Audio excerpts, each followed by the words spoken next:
एक का नाम है अक्ल और एक का नाम है इश्क। अक्ल के अपने कानून हैं, इश्क के अपने कायदे हैं। बाज चीजें ऐसी हैं जो अक्ल में जायज हैं लेकिन इश्क की समझ में नहीं आती। लेकिन कुछ चीजें ऐसी हैं जो इश्क में जायज हैं लेकिन अक्ल की समझ में नहीं आती। तवज्जो है ना साहिबान। और मैं इंतहाई तवज्जो चाहते हुए ये फिक्रा अर्ज करना चाहता हूं कि अक्ल की दुनिया में जान बचाना लायके तारीफ है। अगर कोई बंदा अपनी जान बचा ले तो अक्ल वाले उसकी तारीफ करते हैं कि ये तो बड़ा अजीम आदमी है। इश्क की दुनिया में जान बचाना हराम है। गौर नहीं फरमा रहे आप साहिबान। या जी बिस्मिल्लाह बिस्मिल्लाह बिस्मिल्लाह। सलवात भेजे मोहम्मद वाले मोहम्मद की जात को। तवज्जो है साहिबान। अक्ल की दुनिया में जान बचाना काबिल तारीफ है। और मैं एक मिसाल से वजाहत करता हूं कि एक बंदा अपना किस्सा सुना रहा था। उसने कहा जी मैं रास्ते से गुजर रहा था, सामने डाकू आ गए और मैंने उनको चक्कर देके उनकी आंखों में धूल झोलकर मैं वहां से बच के निकल आया। तो अक्ल वाले इसकी तारीफ करेंगे कि वाह भाई वाह, तू बड़ा अजीम आदमी है, तू डाकुओं को चक्कर दे के निकल आया है। ये है अक्ल। और इश्क क्या होता है यह भी मैं बता देता हूं। एक फौजी अपना किस्सा सुना रहा था। उसने कहा जी मैं बॉर्डर पे खड़ा था, सामने से इंडिया की फौज आई, मैंने जीप स्टार्ट की और मैं वहां से भाग आया। अब जान बचाकर वो भी भागा था, जान बचा के ये भी भागा है। लेकिन जो पहले भागा था उसकी लोग तारीफ करेंगे, दूसरे पे लोग लानत भेजेंगे। वो इसलिए कि जो मैदान जंग से भाग जाए वो लानती होता है। अच्छा, जो पाकिस्तान के बॉर्डर से भाग जाए वो तो लानती होता है, और जो मोहम्मद को छोड़ के भाग जाए, क्या कहने भाई आपके, आपकी जिंदगियां हो भाई। या आपकी जिंदगी हो भाई, सलामत रहो। अली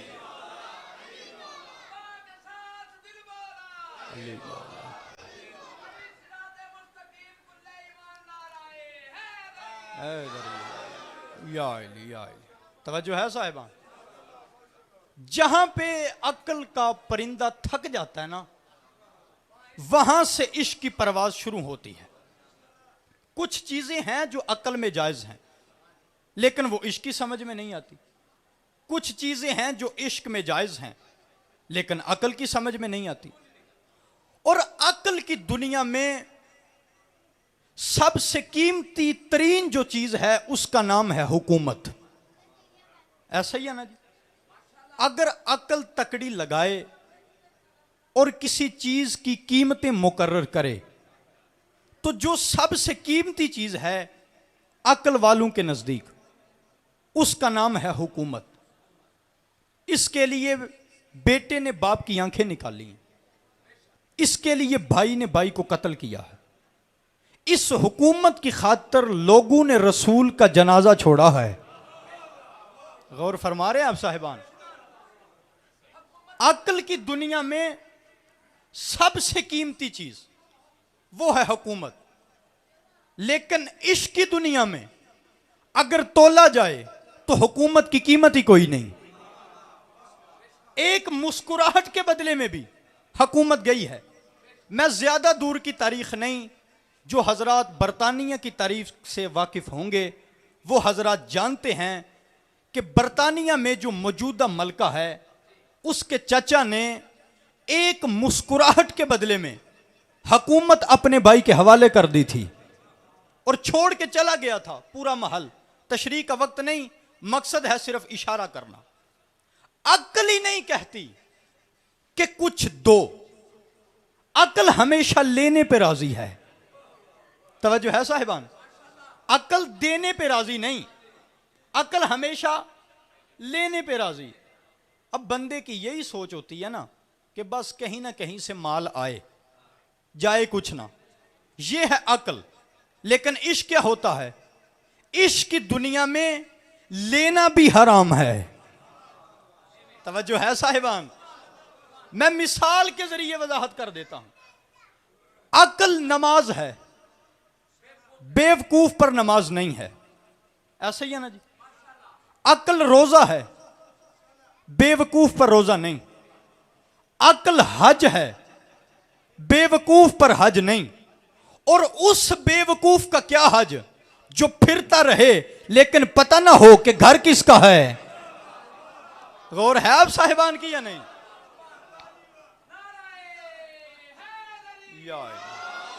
या लिहाजा जब ये अक्लमंद नमाज पढ़ते हैं तो खत्म करने के बाद दुआ मांगते हैं। रोजा खोलने से पहले दुआ मांगते हैं कि अल्लाह मुझे घर दे दे, जर दे दे, दौलत दे दे, हीरे दे दे, जवाहरात दे दे, बेटे दे दे। ये है अक्ल। और इश्क क्या होता है? घर भी तेरा, और नहीं फरमा रहे आप साहिबान, जर भी तेरा, औलाद भी तेरी, मैं भी तेरा। ये है इश्क। लेकिन सोचने की बात यह है कि ये देने वाले फकत दो ही आए। एक का नाम है इब्राहिम, तवज्जो है साहिबान, एक का नाम है हुसैन। दोनों ने कुर्बानी दी, लेकिन इनमें फर्क क्या है? वो फर्क समझना कि इब्राहिम में और हुसैन की कुर्बानी में फर्क क्या है। इब्राहिम वो है जो अल्लाह से कहता है, परवरदिगार मुझे दिखा तू मुर्दों को कैसे जिंदा करेगा। तो आवाज़ परवरदिगार आई कि लम तुमिनु, तुझे ईमान नहीं है? तो फरमाया अन यत्मा इन्ना कल्बी, ईमान है, इत्मीनान चाहता हूं। ईमान है, गौर फरमाएंगे तो लुत्फ में आएंगे इंशाअल्लाह। ईमान है, इत्मीनान चाहता हूं। ईमान है, इत्मीनान चाहता हूं। इब्राहिम के पास ईमान है, इत्मीनान ढूंढ रहा है। जो इत्मीनान ढूंढ रहा हो वो इब्राहिम होता है, और जो नफ्स मुतमइन्ना हो वो हुसैन इब्ने अली होता है।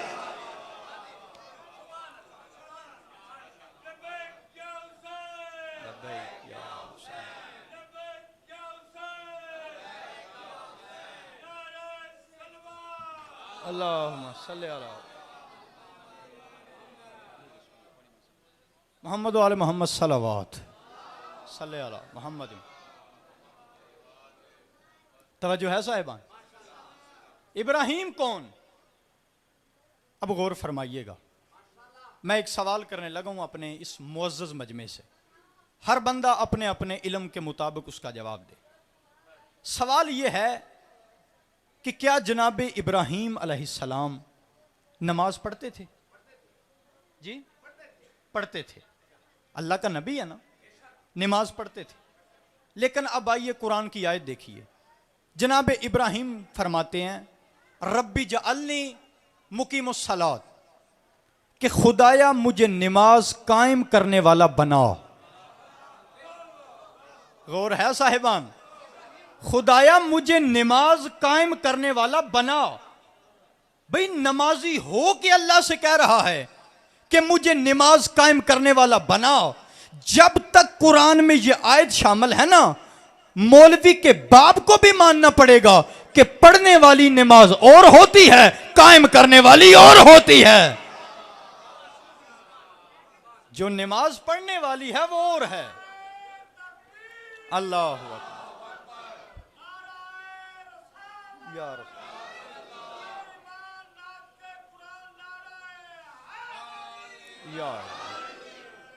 जो कायम करने वाली है वो और है। तेरी समझ में सिर्फ पढ़ने वाली आई है, तेरी समझ में कायम करने वाली नहीं आई, क्योंकि गदीर के मैदान में पढ़ने वाली नहीं थी, कायम करने वाली नमाज का ऐलान था। तेरी समझ में सिर्फ पढ़ने वाली आई है। सलवात भेजे मोहम्मद वाले मोहम्मद की जात पे सल्ले अला। तवज्जो है साहिबान। कुर्बानियां फकत दो हस्तियों ने दी, इब्राहिम ने और हुसैन। लेकिन इन दोनों की कुर्बानी में फर्क है, क्योंकि जो कुर्बानी इब्राहिम ने दी, अब बंदों का ख्याल यह है, बंदे अक्सर ये जुमला कहते हैं कि इब्राहिम ने 33 नंबर लिए। नहीं, यह गलत है।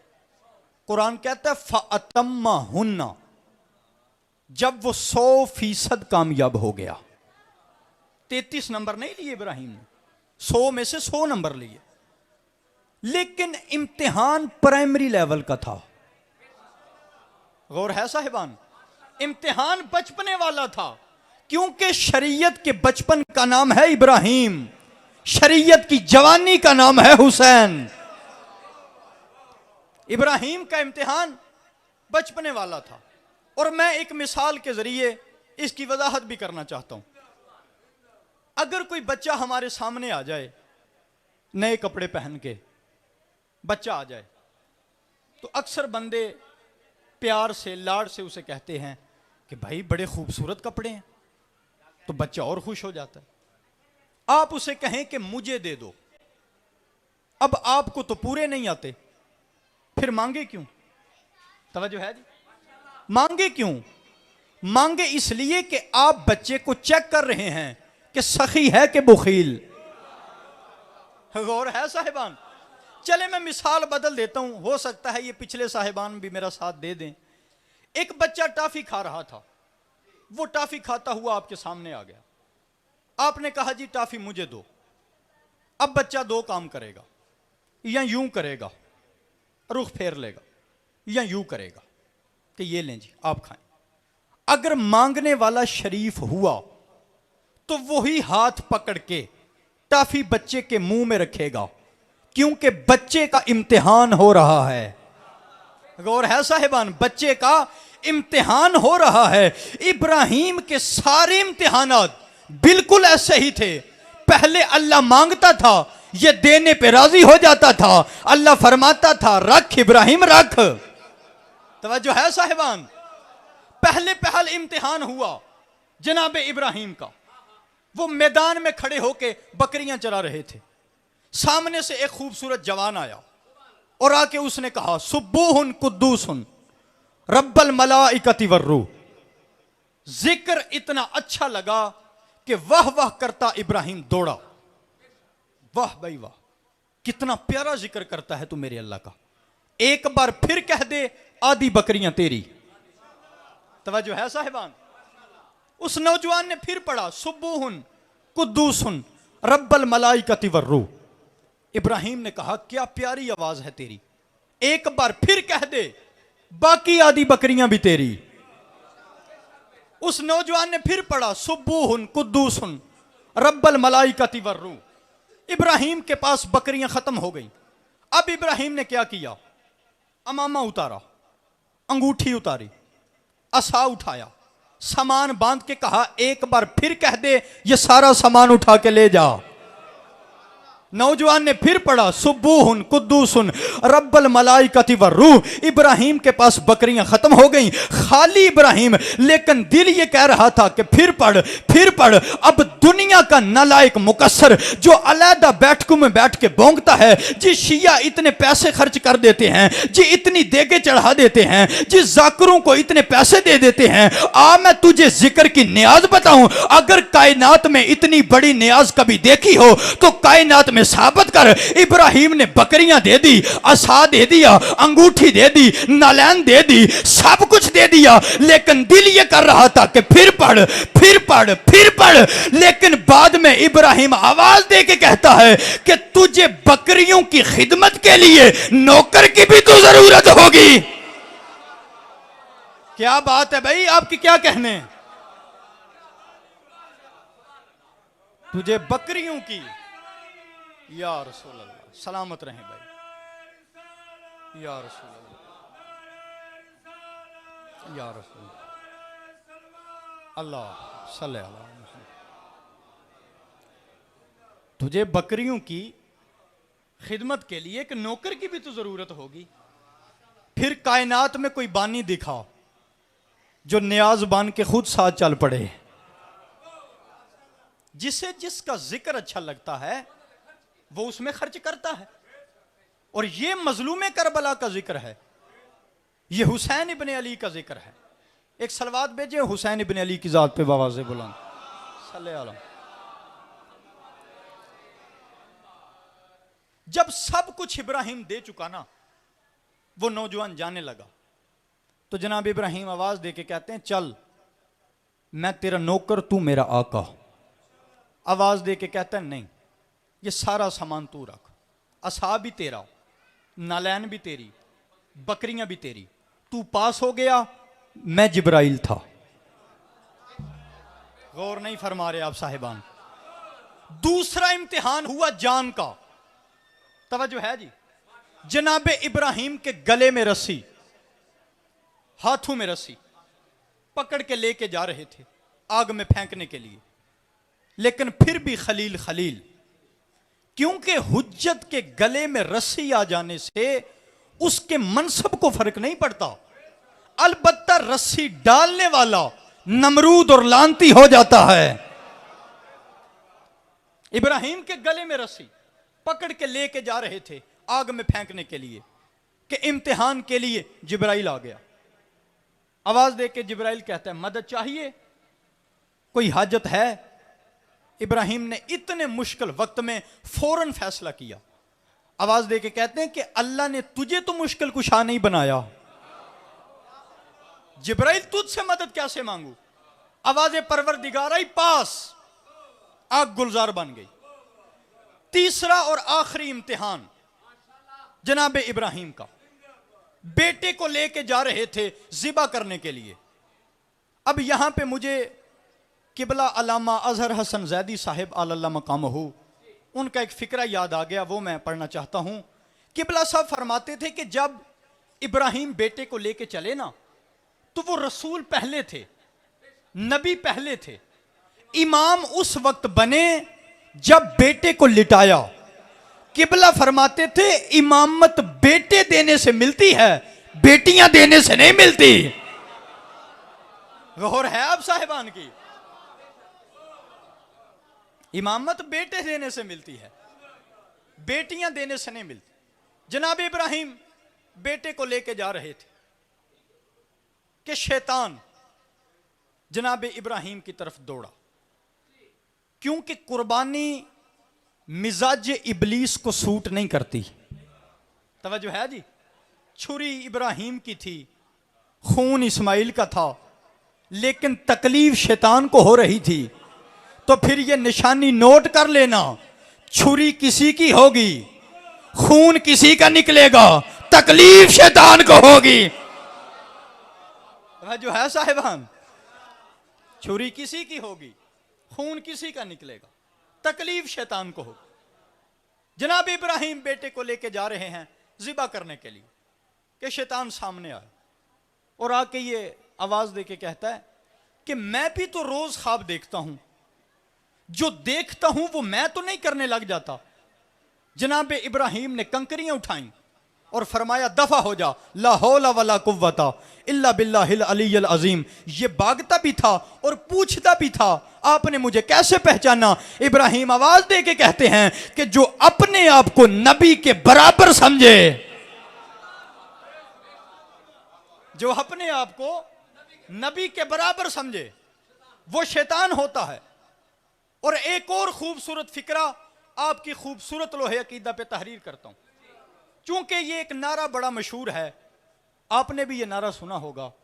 बंदे कहते हैं नौज बिल्ला नबी हम जैसे हैं, ऐसा ही है ना जी? आपने सुना है? तईद फरमाए मेरी। बंदे कहते हैं कि नबियों के सुल्तान नौज बिल्ला सरकार भी हम जैसे बशर हैं। तो मैं उन हजरात से ये फिक्रा कहने जा रहा हूं कि ये गुस्ताखियां छोड़ दो। अली इब्ने अबी तालिब से पूछ कि रसूल क्या है, रसूल का मकाम क्या है, रसूल की इज्जत क्या है। अली के बारे में रसूल ने फरमाया था कि अली मेरा खून है, लहमों का लहमी, दम्मों का दम्मी, हरबों का हरबी, बुगजों का बुगजी, अदुव्वों का अदुव्वी, अंत मिन्नी व अना मिन का, कि ए अली तेरा खून मेरा खून है, तेरा गोश्त मेरा गोश्त है, तेरा जिस्म मेरा जिस्म है। रसूल ने सारी जिंदगी अली को अपना खून कहा, लेकिन अली ने क्या कहा? अना अब्दो मिन अबीदे मोहम्मद, मैं मोहम्मद का नौकर हूं, मैं मोहम्मद का गुलाम हूं, मैं मोहम्मद का नौकर हूं। अब फिक्रा मेरा नोट करना, मैं मोहम्मद का नौकर हूं, मैं मोहम्मद का गुलाम हूं। किबला अली खून होके अपने आप को नौकर कहलवाता रहा और बंदे कमी होके बराबरी नबी की करते हैं।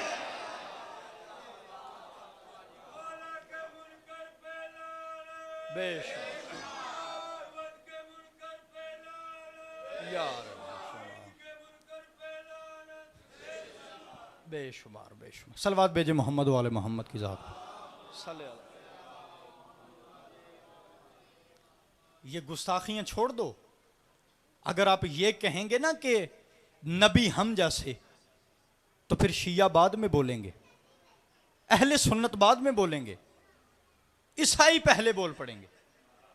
तवज्जो है जी? वो कहेंगे मुसलमानों तुम ये कहते हो कि तुम्हारा नबी 40 साल के बाद नबी बना। हम ईसाई ये कहते हैं कि हमारा ईसा 3 दिन का बोला था। तवज्जो है जी? तुम कहोगे दलील क्या है? वो कहेंगे तुम्हारा कुरान कहता है कि जब ईसा 3 दिन का था और कौम ने ये पूछा था बीबी मरियम से कि ये बच्चा कहां से लाई हो, तो बीबी ने बच्चे की तरफ इशारा करके कहा था कि इससे पूछ लो, ये बताएगा।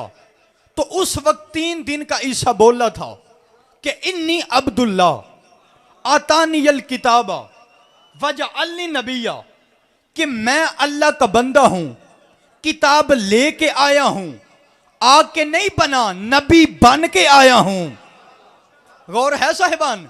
मैं नबी बन के आया हूं, मैं नबी बन के आया हूं। किबला आज ईसाई पूछने की पोजीशन में है कि मुसलमानों तुम्हारे को तो 40 साल तक ये पता ही नहीं था कि वो नबी है, हमारा 3 दिन का ईसा ये जानता है कि वो नबी है, तो उस वक्त तुम चुप हो जाओगे। वो इसलिए कि तुमने अपने बच्चों को इस्लामियात में पढ़ाया कुछ नहीं, दीनियात में सिखाया कुछ नहीं, मजलिस हुसैन में आने नहीं दिया। आज हाफिजाबाद में अपनी मर्जी का बच्चा इस मजमे में से उठा, ईसाइयों के करोड़ों के मजमे में खड़ा कर, वो ईसाइयों के करोड़ों के मजमे में खड़े होके अपने सीने पे हाथ रख के कहेगा, ईसाइयों तुम ये कहते हो कि तुम्हारा ईसा 3 दिन का बोला था, 13 रजब को अली काबे में आया था, 16 रजब को रसूल के हाथों पे अली ने बोल के कहा था, या रसूलल्लाह तुझे तुरात सुनाऊं, तुझे जबूर सुनाऊं, तुझे अंजील सुनाऊं, तुझे कुरान सुनाऊं।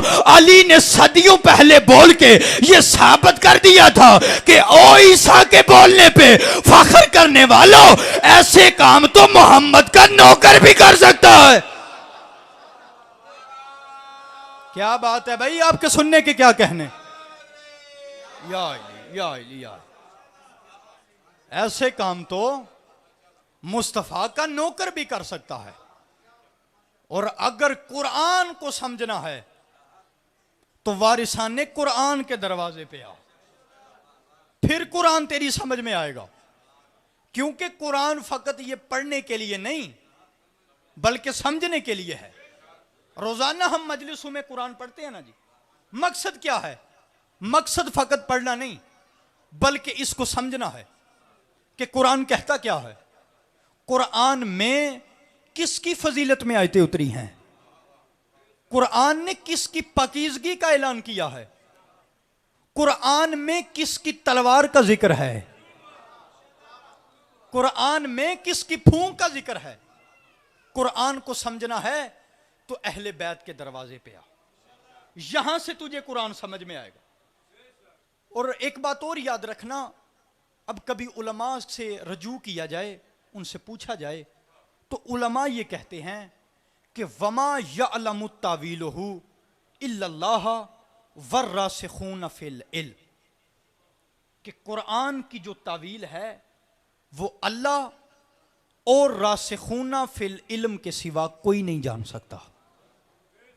फकत वही बता सकते हैं कि कुरान क्या है, कुरान की तावील क्या है। और अमीर अल मोमिनीन क्या फरमाते हैं? फरमाते हैं लो सुन्नियत लियल वसादतो फजलस्तु अलैहा, कि अगर मेरे लिए मसनद इल्म बिछा दी जाए और मुझे उस पर बैठने का मौका दस्तयाब हो जाए और मुझसे पूछा जाए तो मैं तुरात के मसले तुरात से बताऊं। गौर है या नहीं? अब देखना वारिसाने कुरान कौन है।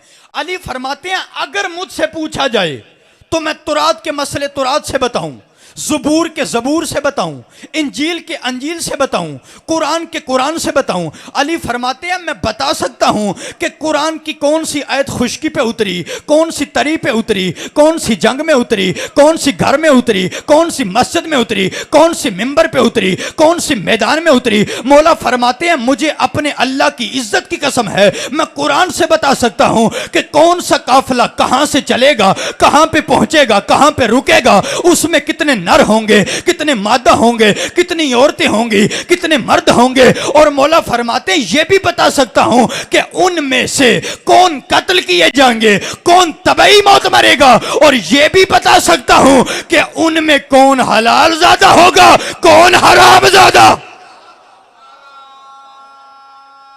ये है वारिसाने कुरान,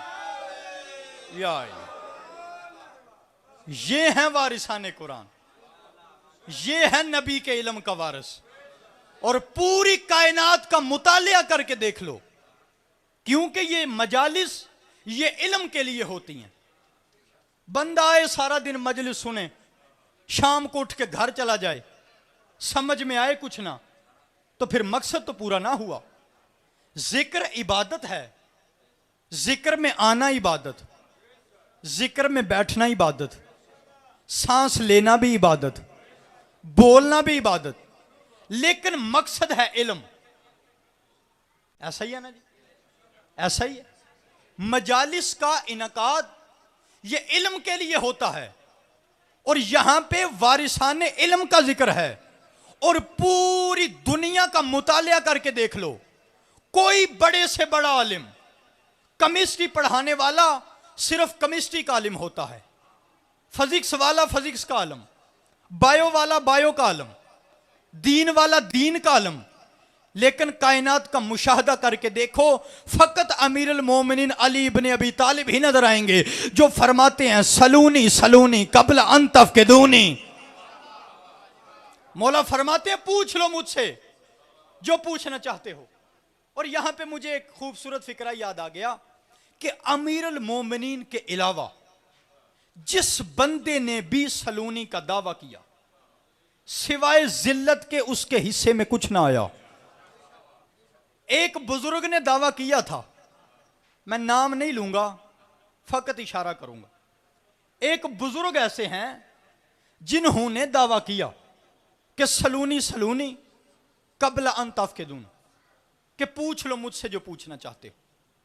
तो किसी दूसरे इलाके से एक यहूदी, उसने सुना जी किसी बंदे ने सलूनी का दावा किया, तो वो बंदा मदीने में आ गया। आके उसने बंदू से पूछा कि यहां पे किसी ने सलूनी का दावा किया। तो उन्होंने कहा जी आइए आपको लिए चलते हैं, जो आपने पूछना है वो आप पूछ लीजिए। बंदे उस यहूदी को लेके उस बुजुर्ग के दरबार में आ गए। बुजुर्ग सामने आए, जी आप किस लिए आए हैं? कहने लगे जी आपने सलूनी का दावा किया। कहने लगे जी मैंने किया।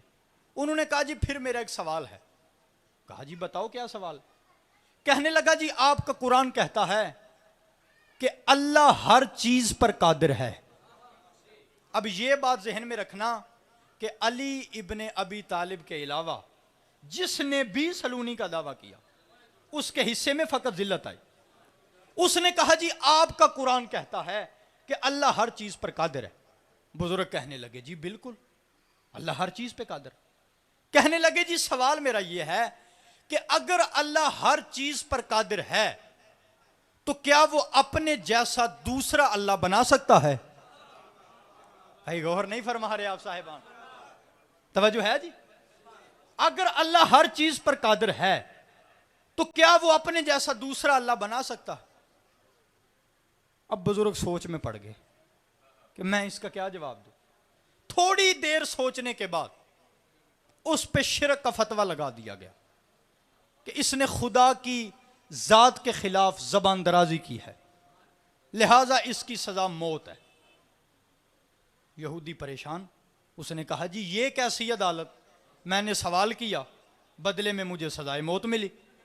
उसने कहा ठीक है, फांसी पे मुझे चढ़ा दो, लेकिन एक बात याद रखना, मैं नहीं रहूंगा लेकिन मेरा सवाल जिंदा रहेगा।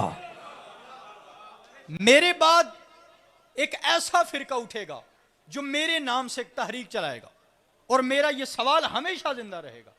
जल्लाद उसे पकड़ के तख्तेदार की तरफ ले जाने लगे। रास्ते में जनाबे सलमान मोहम्मदी मिले। जो है जी, जनाबे सलमान मोहम्मदी जारूब कशे दहलीज सैयदा सलमान मिले। कहने लगे जी किधर? जल्लाद ने कहा जी फांसी देने के लिए जा रहे। क्यों जी, इसने क्या किया? इसने अल्लाह की शान में गुस्ताखी की। उसने कहा जी क्या गुस्ताखी कर दी? वो यहूदी कहने लगा जी आया था मुसलमानों के खलीफा के दरबार में सवाल करने, सवाल के बदले में जवाब मुझे मौत मिला। तो सलमान मोहम्मदी मुस्कुरा के कहते हैं कि तू आया ठीक दरवाजे पे नहीं। तवज्जो है जी, आया गलत दरवाजे पे है। आ मैं तुझे असल दरवाजे पे लेके जाऊं। उस यहूदी को लेके अमीर अल मोमिनीन के दरवाजे पे आ गया, दस्तक दी, अंदर से मौला कायनात बाहर निकले और यहूदी की तरफ देख के मेरे मौला मुस्कुरा के कहने लगे कि सवाल भी मैं बताऊं या तू बताएगा? और है साहिबान, सवाल भी मैं बताऊं या तू खुद बताएगा? बंदा अंदर से मुतमईन हो गया, कहने लगा जी अब मैं असल दरवाजे पे आ गया हूं, अब मुझे यकीन हो गया कि यहां से मुझे मेरे सवाल का जवाब मिल जाएगा। वो कहने लगा जी मौला मेरा सवाल यह है कि आपका कुरान कहता है कि अल्लाह हर चीज पर कादिर है। मौला ने फरमाया बेशक कादिर है। कहने लगा जी सवाल मेरा यह है कि क्या अल्लाह अपने जैसा दूसरा अल्लाह बना सकता है? अमीर अल मोमिनीन मुस्कुरा के फरमाते हैं कि अल्लाह एक तो क्या, अल्लाह अपने जैसे हजार अल्लाह भी बना सकता है, लेकिन याद रखना वो खालिक रहेगा, बनने वाले उसकी मखलूक रहेंगे। वो अल्लाह अल्लाह रहेगा, जो बाद में आएंगे वो उसकी मखलूक रहेंगे। कदमों में गिर पड़ा, मौला मुझे कलमा पढ़ाइए। ये है रसूल के इल्म का वारिस, और चूंकि इताअत रसूल का नाम ही दीन है, जिसने अल्लाह के नबी की इताअत कर ली गोया उसने दीन हासिल कर लिया। और इताअत रसूल का जैसा नमूना अमीर अल मोमिनीन ने पेश किया वैसा और किसी ने पेश नहीं किया। सारी जिंदगी हफाजत रसूल की, सारी जिंदगी इताअत रसूल की। और चूंकि कुरान की आयत है कि अतीउल्लाह व अतीउर रसूल, कि ईमान वालों अल्लाह की इताअत करो और अल्लाह के रसूल की इताअत करो। अब अजीजा ने मन सोचने की बात यह है कि इताअत तो उसकी की जाती है ना जो कुछ कहे। अल्लाह कहता है जी मेरी इताअत करो, तो हमने तो अल्लाह को देखा ही नहीं, फिर इताअत कैसे करें? तो फौरन अल्लाह ने फरमा दिया कि मुझे बेशक तुमने देखा नहीं, लेकिन याद रखना कि जिसने रसूल की इताअत कर ली उसने गोया मुझे अल्लाह की इताअत कर ली। इसका मतलब है कि रसूल की इताअत का नाम ही दरअसल अल्लाह की इबादत है। और अगर सरकार किसी काम का हुक्म दे दें और उस हुक्म के बाद अगर कोई बंदा सोचे, बस आखिरी जुमला फजाइल का, तो वो दायरा इस्लाम से खारिज हो जाता है। मैं मिसाल के जरिए बात वजाहत कर देता हूं। मस्जिद नबवी थी, खूबसूरत असहाब का मजमा था। एक बंदा नमाज पढ़ रहा था और नमाज पढ़ने वाला बंदा कोई आम बंदा नहीं था, नमाज तरावी का पहला इमाम था। तवज्जो फरमाएंगे आप, नाम है उबई बिन काब। वो मस्जिद में नमाज पढ़ा रहे हैं। अब जहन में ये बात रखना कि इताअत रसूल के बाद, हुक्म रसूल के बाद अपनी अकल इस्तेमाल की जाए तो बंदा दारे इस्लाम से खारिज हो जाता है। बंदा नमाज पढ़ रहा था कि अचानक मस्जिद में नमाज दाखिल हुई। गौर है साहिबान, नबियों के सुल्तान मस्जिद में दाखिल हुए। सरकार ने देखा बंदा नमाज पढ़ रहा है, सरकार करीब से गुजरे और फरमाया उबई मेरी बात सुन। सरकार हुक्म दे के मुसल्ला इबादत पे बैठ गए। थोड़ी देर गुजरने के बाद उबई बिन काब खिदमत रसूल में आए, आके सलाम किया, मुस्तफ़ा ने रुख फेर लिया। वो दूसरी तरफ आए, फिर सलाम किया, मुस्तफ़ा ने फिर रुख फेरा, कदमों पे हाथ रख के कहने लगा सरकार मैं सलाम कह रहा हूं, आप जवाब नहीं दे रहे। हसनैन के नाना ने फरमाया मैंने तुम्हें बुलाया था। कहने लगा जी मैं नमाज पढ़ रहा था। सरकार ने फरमाया तू नमाज में सोचने लगा कि नमाज अल्लाह की है, बुला मोहम्मद रहा है। जो है साहिबान, या नमाज अल्लाह की है, बुला मुस्तफा रहा है। सरकार ने फरमाया जब भी मैं बुलाऊं, वो मैं नहीं बुलाता, वो अल्लाह बुलाता है। कदमों में गिर पड़ा, कहने लगा सरकार फिर मेरी नमाज। अब जुमला मैं देखता हूं कौन कौन कबूल करता है। कहने लगा सरकार फिर मेरी नमाज। सरकार ने फरमाया अगर तू मेरे बुलाने पे आ जाता तेरा हर कदम नमाज होता। जो नहीं फरमाई आपने, अगर तू मेरे बुलाने पे आ जाता तो फिर एक एक कदम तेरा नमाज में शुमार होता। फिर कदमों में गिर पड़ा, कहने लगा सरकार फिर मेरी नमाज तो ना हुई, कज़ा करूं, दोबारा पढ़ूं? तवज्जो फरमाइएगा, नमाज फिर पढ़ूं, नमाज फिर पढ़ूं? सरकार ने कहा नमाज को छोड़, तू पहले कलमा पढ़। तवज्जो नहीं फरमाई आपने, तू पहले कलमा पढ़, क्योंकि बुलाऊं मैं और बंदा ना आए तो फिर अमल की कज़ा नहीं, फिर तजदीद ईमान है, फिर कलमा दोबारा पढ़ो। अच्छा अगर रसूल मस्जिद में बुलाएं तो सोचने वाले को कलमा दोबारा पढ़ना पड़ता है, और अगर रसूल गदीर के मैदान में पलान का मिंबर बना के अली का हाथ अपने हाथ में बुलंद करके कहे मन कुंत मौलाहू फहाजा अलीयुन मौला, अब जिसने सोचा है वो घर जाके कलमा दोबारा पढ़े।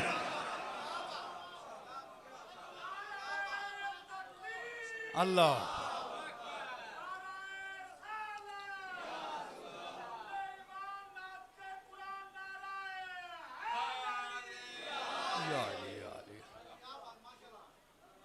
अगर दुनिया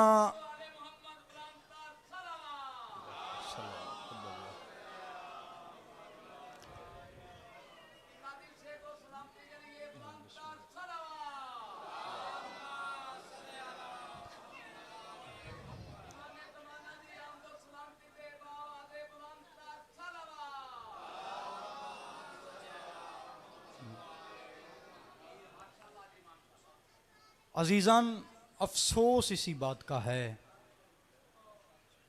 कि अगर दुनिया इताअत रसूल समझ जाती, आज रसूल की बेटियां बाजारों में ना रुलती। अजरकुम मिनल्लाह, मालिक तुम्हारा हाय कहना कबूल करे। बानियान का ये पुरखुलूस एहतमाम मेरा मौला अपनी बारगाह में मुस्तजाब फरमाए।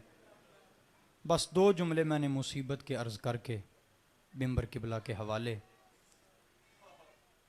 बुजुर्ग सारे जानते हैं, मैं नौजवानों से एक अपील करने लगा हूं कि मेरे मातमी दोस्त, सबसे ज़्यादा तो तुम 10 मुहर्रम को रोए थे ना,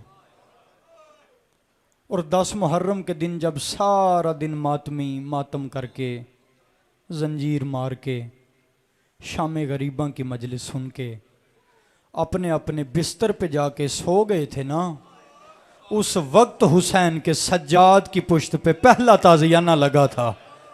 अजरकुम मिनल्लाह, मालिक तुम्हारा गिरिया कबूल फरमाए। मेरा 12वां मौला तुम्हारा हाय कहना कबूल करे। जब सारा दिन मातमी बाबा जी मातम करके अपने अपने बिस्तर पे सो गए थे, उस वक्त सैयद सज्जाद की पुश्त पे पहला लोहे का ताजियाना लगा था। अज़ादारों, रोने की बात यह है कि उस वक्त तेरे मातमी जवान की पुश्त भी जख्मी, उस वक्त सैयद सज्जाद की पुश्त भी जख्मी, लेकिन तेरे मातमी जवान की जख्मी पुश्त और सैयद सज्जाद की जख्मी पुश्त में फर्क बड़ा है। अज़ादारों, मैं फर्क बताऊं, जब तेरा मातमी जवान जंजीर मार के घर आता है ना, तो उसकी छोटी छोटी बेटियां बहनें गुलाब के अर्क में कपड़े भिगो भिगो के उनकी पुश्त से खून साफ करके कहती है, भैया बड़े अच्छे जंजीर लग गए, भैया बड़े प्यारे जंजीर लग गए, भैया बड़ी मंजूरी हो गई। लेकिन आजादारों, जानते हो, जब सैयद सज्जाद की पुश्त पे लोहे का पहला ताजियाना लगा था ना, खून की पहली लकीर निकली थी, उस वक्त सकीना के हाथ गर्दन के पीछे बंधे थे और बीबी रो के कहती थी, भैया आज मेरे हाथ खुले होते। अजरकुम मिनल्लाह, मालिक तुम्हारा गिरिया कबूल करे, मेरा 12वां मौला तुम्हारा हाय कहना कबूल करे। बस अज़ादारों, आखिरी जुमला मुसाहिब का। अज़ादारों, जब अली की बेटी पहली बार आई थी ना कूफा के बाजार में, अली लेके चले थे ना बेटी को बाजार दिखाने के लिए। एक जगह पे जाके अली रुके और रुक के अली कहते हैं, ज़ैनब जरा पर्दा हटाओ। वो सामने कूफा का सदर चौक है। बीबी रो के कहती है, बाबा मैं कोई आपका बेटा हूं? बाबा ये हसन को बताएं, ये हुसैन को बताएं, ये अब्बास को बताएं। अली रो के कहते हैं, बेटी हो सकता है तुझे फिर कभी मेरे बगैर कूफा आना पड़े। सैयदा रो के कहती है, बाबा मैं अकेली आऊंगी। फरमाया, नहीं ज़ैनब, फिर तेरे भाई भी साथ आएंगे। बाबा आएंगे भाई साथ? फरमाया, हाँ ज़ैनब आएंगे, लेकिन फिर तेरे भाइयों की सवारियां बदल जाएंगी, फिर तेरे भाइयों की सवारियां बदल जाएंगी। बाबा वो कैसे? अली रो के कहते हैं, ज़ैनब तेरा कोई भाई आज अशल पे है, कोई मुर्तजिस पे है, कोई ताविया पे है, लेकिन ज़ैनब याद रखना, जब तू दूसरी बार आएगी ना तो कोई नेज़े की नोक पे होगा, अजरकुम मिनल्लाह, कोई घोड़े की गर्दन में होगा। और अली फरमाते हैं, ज़ैनब याद रखना, और तेरा एक भाई कूफा के सदर दरवाजे पे तेरा इस्तकबाल करेगा। बस अज़ादारों, वक्त गुजरता रहा, काफिला करबला से चला, कूफा के सदर दरवाजे पे आके रुका कि मुस्लिम की आंखें खुल गईं। हाय हाय, मुस्लिम सबसे पहले मिले जोन से, कहने लगे, जोन शहादत की मुबारक, और तूने गुलामी का हक अदा कर दिया। अज़ादारों, फिर मिले हबीब से, कहने लगे, हबीब शहादत की मुबारक, और तूने दोस्ती का हक अदा कर दिया। फिर मिले अकबर से, अकबर तूने जवानी का हक अदा कर दिया। फिर मिले कासिम से, कहा कासिम तेरा हर घर से सेहरा निकलेगा और तेरी हर घर से मेहंदी निकलेगी। अज़ादारों, हर शहीद को मुस्लिम ने मुबारक दी, मगर एक शहीद सामने आया कि मुस्लिम के होंठ बंद हो गए, मुस्लिम की आंखें बंद हो गई। पूछ मातमी, ये शहीद कौन था? ये उम्मुल बनीन का लाल था और जिसका नाम था अब्बास। अब्बास कहते हैं, मुस्लिम मुझे मुबारक नहीं देनी। मुस्लिम कहते हैं, अब ना आंख खुलेगी, अब ना होंठ खुलेंगे, और तेरे सर को देख के और मुझे यकीन हो गया और उसकी चादर लुट गई है, वो शाम के बाजार। अल्लाह लानतुल्लाह अला कुल्लि ज़ालिम।